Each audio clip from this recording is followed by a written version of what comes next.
आज हम आपको सिंपली एक फॉर्मूले से बताएंगे कि आप ट्रांसफार्मर पर कितने एम्पियर करंट चला सकते हैं। ठीक है, एक मान लो हम लेते हैं एक 66/11 kV 25 31.5 MV ट्रांसफार्मर जो हमारे सबस्टेशन में होता है। दूसरा हम ले लेते हैं एक डिस्ट्रीब्यूशन वाला 11 kV oblique 415 volt 100 kVA transformer. ठीक है, ये फर्स्ट और ये सेकंड। फॉर्मूला हमारा होता है S rated is equal to √3 VL IL। ये ध्यान रखना यहाँ पे आप, ये VL IL ये लाइन वोल्टेज, ये लाइन करंट है। ठीक है, हम फर्स्ट केस की बात करते हैं। फर्स्ट केस में S rated क्या है, ये क्या होता है, ये जो हमारा रेट गिवन है ये 25 कितने MVA का है S rated। ठीक है, इसको हमने 31.5 MVA is equal to √3 into VL1। ठीक है, प्राइमरी साइड पे वोल्टेज कितनी है 66,000 IL1। ठीक है, अब S rated is equal to √3 VL2 IL2। ये VL2 IL2 क्या है, सेकेंडरी साइड पे आप कितना चला सकते हैं करंट।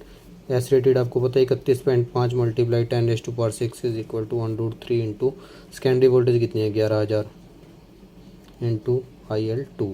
ठीक है, अब यहाँ से आपका IL1 इज इक्वल टू क्या हो गया 31.5 × 10⁶ divide by √3 into 66,000 is equal to, इसको कैलकुलेट करोगे और ये IL2 क्या हो गया 31.5 × 10⁶ डिवाइड बाय √3 इंटू 11,000। ये देखो, इसको कैलकुलेट कर लो। 31.5 × 10⁶ divide by √3 into 66,000 275.5।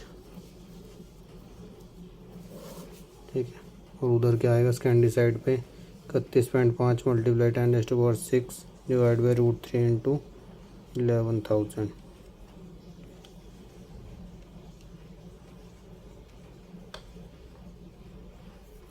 1653 ampere. 11 kV side पे आप इतना लोड चला सकते हो, 66 kV साइड पे इतना लोड चला सकते हो, जिसका S rated ये होगा 25 31.5 MVA का।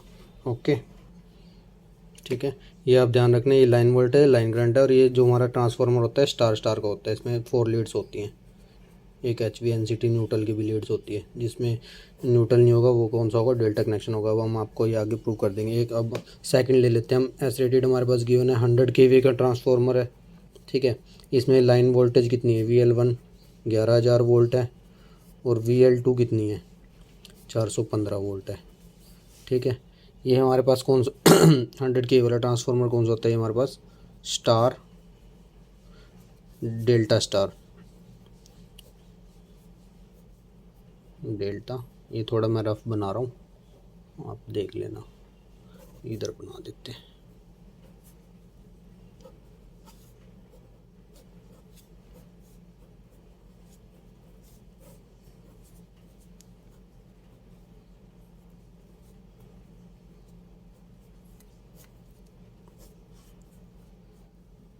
ये डेल्टा स्टार मैंने क्यों कहा है, वहाँ पे आप देखो ना, जहाँ पे आप 11 kV दोगे वहाँ पे आपको तो ओनली 3 लीड्स मिलेंगी ABC, ये 3 तो ये है हमारा डेल्टा कनेक्शन, इसमें 3 लीड्स होती है।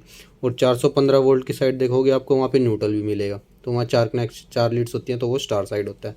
ठीक है, अब हमने क्या निकालना है, S rated is equal to √3 VL1 IL1। S rated कितना है हमारे पास 100 kVA, 100 × 10⁻³ इक्वल टू √3 VL1 कितना है हमारे पास 11,000 इंटू IL1।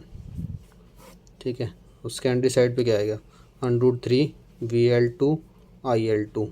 S rated कितना है हमारे पास 100 kVA का is equal to √3 into VL2 कितना है 415 वोल्ट इंटू IL2। ठीक है, अब इसको कैलकुलेट कर लो। IL2 is equal to 100 × 10⁻³ divide by √3 into 415, और यहाँ पे क्या आएगा IL1 is equal to 100 multiply 10⁻³ divide by √3 into 11,000 is equal to, ये कैलकुलेट कर लो आप, 100 मल्टीप्लाई 10⁻³ डिवाइड बाय √3 इंटू 11,000, 5.24, ठीक है, 5.24 एम्पियर। और IL2 क्या आएगा, 100 मल्टीप्लाई 10⁻³ डिवाइड बाय √3 इंटू 415,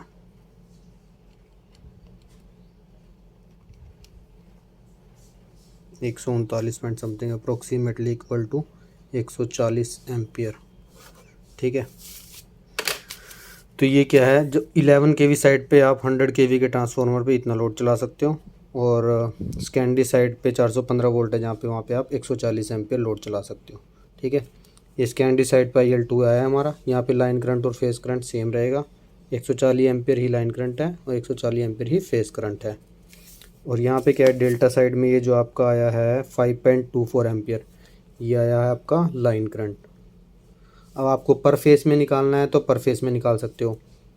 इसमें क्या होता है, डेल्टा में वोल्टेज तो सेम रहती है, करंट होता है I phase is equal to IL divide by √3। अब 5.24 है ना, तो 5.24 को डिवाइड कर दो √3 से, divide by √3,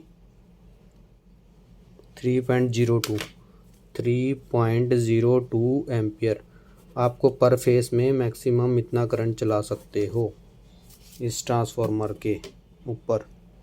okay, thank you so much.